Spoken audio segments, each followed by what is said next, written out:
हमारे सभी प्रिय भक्तों को अचला सप्तमी की हार्दिक शुभकामनाएं। प्रिय भक्तों, आज हम अचला सप्तमी की उस पावन कथा को सुनेंगे जिसे सुनने मात्र से जीवन की कई अदृश्य बाधाएं शांत होने लगती हैं। शास्त्रों में कहा गया है, जो व्यक्ति श्रद्धा से अचला सप्तमी की कथा सुनता है उसके कर्मों का भार हल्का होने लगता है। ये कथा केवल कथा नहीं बल्कि सूर्य कृपा को जागृत करने का एक साधन है। कहा गया है, इस कथा के श्रवण से दरिद्रता के योग धीरे धीरे क्षीण होते हैं और जीवन में स्थिरता आने लगती है। जो लोग लगातार मानसिक तनाव और निर्णयहीनता से जूझ रहे होते हैं, उनके भीतर आत्मविश्वास की ऊर्जा जागृत होती है। अचला सप्तमी की कथा सूर्य तत्व को संतुलित करती है, जिससे शरीर में आरोग्य का प्रवाह और मन में सकारात्मकता बढ़ती है। शास्त्र बताते हैं, जो व्यक्ति इस दिन कथा का श्रवण करता है उसकी आय के स्रोत धीरे धीरे स्थिर होने लगते हैं। कई जन्मों से रुके हुए सौभाग्य के द्वार खुलने लगते हैं। इस कथा का अचला सप्तमी सूर्य का स्थिर आशीर्वाद है। इस दिन प्राप्त पुण्य समय के साथ नष्ट नहीं होता, इसी कारण इसे अचला कहा गया है। जो इस कथा को पूर्ण श्रद्धा से सुनता है उसके जीवन में रुके हुए कार्य धीरे धीरे पूर्ण होने लगते हैं और उसके भीतर धैर्य, तेज और विवेक स्वतः विकसित होने लगता है। लेकिन दर्शक बंधुओं, कथा को आगे बढ़ाने से पहले एक महत्वपूर्ण बात आप अवश्य जान लें। शास्त्रों में कहा गया है, कोई भी पावन कथा यदि बीच में छोड़ दी जाए तो उसका पूर्ण फल प्राप्त नहीं होता। अधूरी कथा मन में भ्रम छोड़ जाती है और वही भ्रम बुद्धि को भटका देता है। आज माघ मास की इस पावन अचला सप्तमी पर जब हम सूर्य देव की कृपा से जुड़ी इस दिव्य कथा को सुनने जा रहे हैं, तो आपसे विनम्र निवेदन है, इसे अंत तक अवश्य सुने, क्योंकि ये कथा केवल एक कहानी नहीं बल्कि जीवन को स्थिरता और दिशा देने वाला पवित्र संदेश है। संभव है इस कथा का कोई एक प्रसंग आपके जीवन की दिशा ही बदल दे। यदि आप सच्चे सनातनी हैं तो इस पावन संदेश को अधिक से अधिक लोगों तक पहुंचाइए। वीडियो को लाइक करें और हमारे चैनल धार्मिक कथा को सब्सक्राइब करना ना भूलें। तो आइए अब आरंभ करते हैं अचला सप्तमी की इस पावन कथा को। माघ मास की शुक्ल सप्तमी सामान्य तिथि नहीं मानी गई है। शास्त्रों में इसे अचला सप्तमी और रथ सप्तमी दोनों नामों से जाना गया है, कहा गया है। लेकिन प्रश्न ये है, क्या आपने कभी सोचा है कि कुछ लोग परिश्रम के बाद भी आगे क्यों नहीं बढ़ पाते? क्यों स्वास्थ्य कमजोर रहता है? क्यों आत्मविश्वास डगमगाता है? और क्यों जीवन में बार बार अंधकार छा जाता है? शास्त्र कहते हैं, जब सूर्य तत्व कमजोर होता है तो जीवन की दिशा भी कमजोर हो जाती है। और इसी सूर्य तत्व को जागृत करने के लिए माघ मास की अचला सप्तमी अत्यंत फलदायी मानी गई है। केवल उपवास या स्नान की नहीं, ये कथा है जीवन में स्थिरता लाने की। कहा गया है, जो व्यक्ति रथ सप्तमी की कथा ध्यानपूर्वक सुनता है उसके जीवन में रुके हुए कार्य अचानक गति पकड़ने लगते हैं, क्योंकि इस दिन भगवान सूर्य अपने रथ पर आरूढ़ होकर संपूर्ण जगत को ऊर्जा प्रदान करते हैं। 7 घोड़े, सप्तरंग और सप्त किरणें ये संकेत हैं कि जीवन के 7 क्षेत्रों में संतुलन स्थापित हो सकता है। शास्त्रों में वर्णन है, जो लोग आर्थिक संकट, मानसिक तनाव या स्वास्थ्य समस्या से जूझ रहे हों, यदि वे अचला सप्तमी की कथा सुन ले तो धीरे धीरे उनकी परेशानियां ढलने लगती हैं। कथा सुनने का फल इतना सूक्ष्म है कि व्यक्ति स्वयं समझ नहीं पाता कि परिवर्तन कब हुआ, लेकिन एक दिन वो अनुभव करता है कि मन पहले से शांत है, शरीर में ऊर्जा है और जीवन के निर्णय स्पष्ट हो रहे हैं। अचला सप्तमी का अर्थ है अचल पुण्य, जो कभी नष्ट नहीं होता। इस दिन किया गया व्रत और सुनी गई कथा कभी निष्फल नहीं जाती। शास्त्र कहते हैं, जो व्यक्ति इस कथा को आरंभ से अंत तक सुनता है उसके पूर्व जन्मों के सूर्य से जुड़े दोष धीरे धीरे शांत हो जाते हैं। यही कारण है कि इसे आरोग्य सप्तमी भी कहा गया है। कई ग्रंथों में उल्लेख है, रथ सप्तमी की कथा सुनने से नेत्र दोष, हृदय विकार और अस्थि संबंधी कष्ट कम होने लगते हैं। ये केवल मान्यता नहीं, अनुभव से निकला हुआ सत्य है, क्योंकि सूर्य केवल प्रकाश नहीं, प्राण का स्रोत है। जब प्राण संतुलित होता है तो रोग स्वयं कमजोर पड़ जाते हैं। अब कथा के मूल में प्रवेश करते हैं। दर्शक बंधुओं, बहुत प्राचीन समय की बात है। एक नगर में धर्मपरायण राजा और उसकी प्रजा सुख शांति से रहती थी। परंतु समय के साथ नगर में रोग बढ़ने लगे, लोगों का तेज कम होने लगा और बच्चों तक में ऊर्जा का अभाव दिखाई देने लगा। राजा चिंतित हुआ। उसने अनेक यज्ञ कराए, दान दिए, लेकिन स्थिति में कोई विशेष सुधार नहीं हुआ। तब एक दिन एक तपस्वी ऋषि नगर में पधारे। राजा ने उन्हें संपूर्ण स्थिति बताई। ऋषि ने कहा, राजन, ये सूर्य उपासना की कमी का परिणाम है। जब समाज सूर्य का सम्मान भूल जाता है तो जीवन में अंधकार बढ़ने लगता है। राजा ने समाधान पूछा। ऋषि बोले, माघ मास की अचला सप्तमी का व्रत और कथा नगर में करवाई जाए। जो व्यक्ति इस कथा को सुनेगा उसके जीवन में नया प्रकाश उतरेगा। राजा ने तुरंत इस व्रत का आयोजन कराया। संपूर्ण नगर ने श्रद्धा से रथ सप्तमी की कथा सुनी और कहा गया है, कुछ ही समय में नगर का वातावरण बदल गया। लोगों के चेहरे पर तेज लौटने लगा, रोग कम होने लगे और आपसी वैमनस्य धीरे धीरे समाप्त हो गया। ऋषि के वचन सुनकर राजा ने उनसे रथ सप्तमी की उत्पत्ति कथा पूछी। ऋषि बोले, राजन, ये कथा सृष्टि के प्रारंभ से जुड़ी है। जब ब्रह्मांड की रचना हुई तब प्रकाश और अंधकार दोनों का संतुलन आवश्यक था। सूर्य को इस सृष्टि का नेत्र कहा गया। जहाँ सूर्य की दृष्टि पड़ती है वहाँ जीवन स्पंदित होता है। लेकिन एक समय ऐसा आया जब पृथ्वी पर अज्ञान और अधर्म बढ़ने लगा। मनुष्य अपने कर्तव्यों से विमुख होने लगा और सूर्य उपासना केवल कर्म कांड बनकर रह गई। तब देवताओं ने ब्रह्मा से प्रार्थना की। ब्रह्मा बोले, जब तक मनुष्य सूर्य को केवल आकाश का पिंड मानेगा तब तक उसका तेज पूर्ण रूप से प्राप्त नहीं कर सकेगा।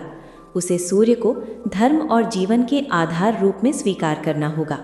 इसी उद्देश्य से माघ मास की शुक्ल सप्तमी को विशेष बनाया गया।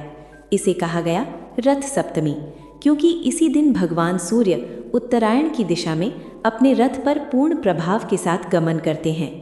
ऋषि ने बताया, सूर्य का रथ 7 घोड़ों से जुड़ा है। ये 7 घोड़े केवल प्रतीक नहीं, ये संकेत हैं सप्त रंग, सप्त धातु, सप्त चक्र और जीवन के 7 प्रमुख क्षेत्र। जब इन 7 में संतुलन होता है तब मनुष्य स्वस्थ और तेजस्वी बनता है। रथ सप्तमी का व्रत इसी संतुलन को पुनः स्थापित करने का अवसर देता है। ऋषि बोले, जो व्यक्ति इस दिन सूर्य को केवल प्रणाम ही कर ले उसके भीतर प्राण शक्ति जागृत होने लगती है, और जो व्यक्ति कथा का श्रवण करता है उसके भीतर धैर्य और आत्मविश्वास स्वतः बढ़ने लगता है। राजा ने पूछा, क्या इस व्रत का संबंध स्वास्थ्य से भी है? ऋषि मुस्कराए। उन्होंने कहा, सूर्य ही आरोग्य का मूल है। जब सूर्य कमजोर पड़ता है तो रोग आसानी से प्रवेश कर जाते हैं। रथ सप्तमी को आरोग्य सप्तमी इसीलिए कहा गया है। शास्त्रों में वर्णन है, जो व्यक्ति इस दिन स्नान कर कथा सुनता है उसके शरीर में जमा हुआ आलस्य धीरे धीरे समाप्त होने लगता है। विशेषकर नेत्र रोग, त्वचा रोग और हड्डियों से जुड़े कष्ट कम होने लगते हैं। ऋषि ने आगे बताया, प्राचीन काल में एक ब्राह्मण था जो अत्यंत धर्मनिष्ठ था, परंतु उसके जीवन में सदा रोग बना रहता था। उसका शरीर दुर्बल था और मन में निरंतर भय रहता था। एक दिन उसने रथ सप्तमी की कथा सुनी और विधि पूर्वक व्रत रखा। शास्त्र कहते हैं, कुछ ही समय में उसके रोग कम होने लगे, लेकिन उससे भी बड़ा परिवर्तन उसके मन में हुआ। वो भयमुक्त होने लगा, उसकी वाणी में तेज आने लगा। यही सूर्य तत्व का जागरण है। ऋषि बोले, रथ सप्तमी केवल शरीर का नहीं, आत्मा का भी आरोग्य करती है। जो लोग जीवन में बार बार असफलता देखते हैं, निर्णय लेने में घबराते हैं या स्वयं पर विश्वास खो बैठते हैं, यदि वे इस कथा को सुन लें तो उनका आत्मबल धीरे धीरे लौट आता है। राजा ने अनुभव किया, जैसे जैसे वो कथा सुन रहा था उसके भीतर एक स्थिरता उत्पन्न हो रही थी। ऋषि ने कहा, ये प्रभाव सिर्फ तुम्हारा नहीं, जो भी श्रद्धा से रथ सप्तमी की कथा सुनता है उसके जीवन में सूर्य का तेज अदृश्य रूप से प्रवेश करता है। इसी कारण शास्त्रों में कहा गया है, जो इस दिन कथा का श्रवण करता है वो दीर्घायु और यश का भागी बनता है। ऋषि ने एक और रहस्य बताया। उन्होंने कहा, रथ सप्तमी पितृ कृपा का भी दिन है। इस दिन सूर्य के माध्यम से पितरों का आशीर्वाद संतानों तक पहुंचता है। जो व्यक्ति इस कथा को सुनता है उसके पितृदोष धीरे धीरे शांत होने लगते हैं। राजा ने पूछा, क्या गृहस्थ भी इस व्रत का फल पा सकते हैं? ऋषि बोले, सूर्य सबका है, वो भेद नहीं करता। जो भी श्रद्धा और नियम से इस कथा को सुनता है वो इसका फल अवश्य प्राप्त करता है। कथा सुनना इस व्रत का सबसे सरल और सबसे प्रभावशाली अंग है। शास्त्र कहते हैं, जो व्यक्ति व्रत न भी रख सके, यदि वो रथ सप्तमी की कथा ध्यान से सुन ले तो भी उसे आधा फल अवश्य प्राप्त होता है। इसीलिए कथा को अत्यंत महत्व दिया गया है।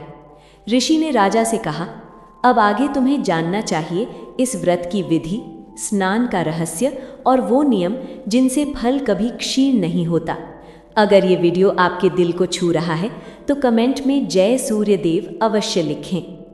ऋषि ने अब राजा को रथ सप्तमी व्रत की विधि समझानी आरंभ की। उन्होंने कहा, राजन, विधि से अधिक भाव महत्वपूर्ण होता है, लेकिन विधि का ज्ञान भाव को दिशा देता है। रथ सप्तमी का व्रत माघ मास की शुक्ल सप्तमी तिथि को सूर्योदय से पूर्व आरंभ होता है। जो व्यक्ति इस दिन ब्रह्म मुहूर्त में जागता है वो सूर्य के प्रथम तेज का आशीर्वाद प्राप्त करता है। शास्त्रों में कहा गया है, सूर्योदय से पहले जागना आलस्य का नाश करता है और जीवन में अनुशासन लाता है। इसके बाद स्नान का विधान है। यदि संभव हो तो नदी या सरोवर में स्नान उत्तम माना गया है, लेकिन घर पर स्नान करते समय जल में तिल और थोड़ा गंगा जल मिलाकर स्नान करना भी समकक्ष फल देता है। स्नान करते समय मन में यही भाव हो, मैं अपने भीतर की अशुद्धता को त्याग रहा हूँ। स्नान के बाद सूर्य को अर्घ्य दिया जाता है। ऋषि बोले, अर्घ्य केवल जल नहीं, ये कृतज्ञता है। जब मनुष्य सूर्य को धन्यवाद देता है तब उसका अहंकार धीरे धीरे पिघलने लगता है। अर्घ्य देते समय यदि व्यक्ति सूर्य मंत्र का जप कर ले तो उसका प्रभाव कई गुना बढ़ जाता है। इसके पश्चात व्रत का संकल्प लिया जाता है। रथ सप्तमी का व्रत फलाहार या एक समय भोजन से भी किया जा सकता है, लेकिन क्रोध, निंदा और कटुवाणी का त्याग अनिवार्य बताया गया है, क्योंकि सूर्य तेज का देव है और तेज संयम से ही स्थिर रहता है। ऋषि ने कहा, इस दिन मौन भाव से कथा का श्रवण अत्यंत लाभकारी है। जो व्यक्ति कथा सुनते समय मन को शांत रखता है उसके भीतर सूर्य तत्व गहराई तक प्रवेश करता है। राजा ने पूछा, क्या कथा सुनना इतना प्रभावशाली है? ऋषि बोले, कथा मन का द्वार खोलती है। जहाँ मन खुला होता है वहाँ ऊर्जा स्वतः प्रवेश करती है। शास्त्रों में कहा गया है, रथ सप्तमी की कथा सुनने से व्यक्ति के भीतर निर्णय शक्ति बढ़ती है और भय कमजोर पड़ता है। इसके बाद दान का विधान बताया गया है। इस दिन तांबा, गुड़, गेहूं, लाल वस्त्र या सामर्थ्य अनुसार दान करना श्रेष्ठ माना गया है, लेकिन दान दिखावे के लिए नहीं, गुप्त भाव से होना चाहिए। ऋषि बोले, जो दान प्रशंसा चाहता है वो दान नहीं, व्यापार बन जाता है। इसलिए रथ सप्तमी का दान मौन और श्रद्धा से किया जाए। ऋषि ने एक महत्वपूर्ण बात कही। उन्होंने कहा, इस दिन सूर्य को पीठ दिखाकर भोजन नहीं करना चाहिए। भोजन से पूर्व सूर्य का स्मरण अवश्य करना चाहिए, क्योंकि इससे अन्न का तेज शरीर में सही रूप से प्रवेश करता है। राजा ने अनुभव किया, ये व्रत केवल नियमों का संग्रह नहीं, ये जीवन को संतुलित करने की प्रक्रिया है। ऋषि बोले, जो व्यक्ति इस दिन अपने माता पिता या गुरु का आशीर्वाद ले ले उसका सूर्य तत्व और अधिक मजबूत होता है, क्योंकि सूर्य आज्ञा और सम्मान का प्रतीक है। ऋषि ने आगे कहा, रथ सप्तमी पर कुछ भूले फल को रोक देती हैं, जैसे क्रोध करना, किसी का अपमान करना या अहंकार में आना। शास्त्र कहते हैं, सूर्य अहंकार नहीं, मर्यादा सिखाता है। इसलिए इस दिन विनम्रता सबसे बड़ा व्रत है। राजा ने देखा, नगर के लोग इस व्रत को करने से पहले से अधिक संयमी और शांत हो गए थे। लोगों के बीच आपसी कटुता कम होने लगी। ऋषि बोले, यही इस व्रत का प्रत्यक्ष फल है। जब समाज में सूर्य तत्व जागता है तो अंधकार स्वतः हटने लगता है। ऋषि ने अब राजा को अचला सप्तमी के अर्थ और रहस्य की व्याख्या की। उन्होंने कहा, राजन, अचला का अर्थ है जो कभी डिगे नहीं, जो स्थिर रहे, और यही इस सप्तमी का सबसे बड़ा रहस्य है। जो पुण्य इस दिन अर्जित होता है वो समय के साथ क्षीण नहीं होता, इसलिए इसे अचला सप्तमी कहा गया। शास्त्रों में कहा गया है, जो व्यक्ति इस दिन श्रद्धा से व्रत करता है या कथा सुनता है उसका पुण्य आने वाले जन्मों तक उसके साथ चलता है। ऋषि बोले, रथ सप्तमी सिर्फ सूर्य का उत्सव नहीं, ये जीवन के अंधकार से प्रकाश की ओर यात्रा का प्रतीक है। जब सूर्य अपने रथ पर सप्त घोड़ों के साथ आगे बढ़ता है तो वो संकेत देता है, रुको मत, आगे बढ़ो। राजा ने पूछा, क्या इस व्रत से भाग्य भी बदलता है? ऋषि ने उत्तर दिया, भाग्य बदला नहीं जाता, भाग्य जागृत किया जाता है और अचला सप्तमी भाग्य को जगाने का दिन है। जो व्यक्ति इस दिन आलस्य त्याग देता है और सूर्य का स्मरण करता है, उसके जीवन में रुकी हुई ऊर्जा फिर से प्रवाहित होने लगती है। ऋषि ने बताया, अचला सप्तमी की कथा सुनने से दरिद्रता का प्रभाव कम होता है, आय में स्थिरता आती है और जीवन में अनावश्यक भय धीरे धीरे समाप्त होने लगता है। कई शास्त्रों में उल्लेख है, जो लोग दीर्घकालीन रोग या मानसिक थकान से पीड़ित रहते हैं, यदि वे इस दिन कथा का श्रवण करें तो उन्हें अदृश्य रूप से आरोग्य का लाभ मिलता है। ऋषि बोले, इस दिन सूर्य को आरोग्य देव कहा गया है। जो व्यक्ति सूर्य का सम्मान करता है वो अपने शरीर और मन दोनों का सम्मान करता है। राजा ने देखा, नगर में इस व्रत के बाद लोगों का व्यवहार और दृष्टिकोण बदल गया। लोग पहले से अधिक धैर्यवान और सकारात्मक हो गए। ऋषि बोले, यही अचला सप्तमी का प्रत्यक्ष फल है। जब व्यक्ति के भीतर सूर्य तत्व स्थिर होता है तो बाहरी परिस्थितियां धीरे धीरे अनुकूल हो जाती हैं। शास्त्रों में यह भी कहा गया है, जो व्यक्ति इस दिन गरीबों को भोजन कराता है या जल दान करता है, उसके जीवन में अन्न और जल की कभी कमी नहीं होती। ऋषि ने एक अंतिम बात कही। उन्होंने कहा, इस दिन किसी का अपमान या तिरस्कार सबसे बड़ा दोष है, क्योंकि सूर्य सबको समान प्रकाश देता है। जो इस दिन करुणा का मार्ग अपनाता है वही सूर्य की कृपा का पात्र बनता है।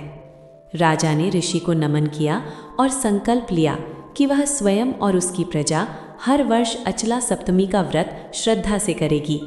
कहा गया है, उस नगर में कभी महामारी या अकाल नहीं आया। यह इस व्रत का अचूक फल माना गया। इसी प्रकार जो भी व्यक्ति माघ मास की अचला सप्तमी की कथा श्रद्धा से सुनता है और सूर्य का स्मरण करता है, उसके जीवन में तेज, स्थिरता और आरोग्य निरंतर बना रहता है। शास्त्र कहते हैं, यह कथा केवल सुनने के लिए नहीं, जीने के लिए है। जो इसे हृदय से अपनाता है वह जीवन के अंधकार से निकलकर प्रकाश की ओर अवश्य बढ़ता है। इसी भावना के साथ अचला सप्तमी, रथ सप्तमी व्रत कथा यहाँ पूर्ण होती है। यदि यह कथा आपके मन को स्पर्श कर रही है तो हमारे चैनल को सब्सक्राइब अवश्य करें और कमेंट में जय सूर्यदेव अवश्य लिखें, क्योंकि कहा गया है, कथा सुनकर नाम स्मरण करने से उसका फल और भी बढ़ जाता है।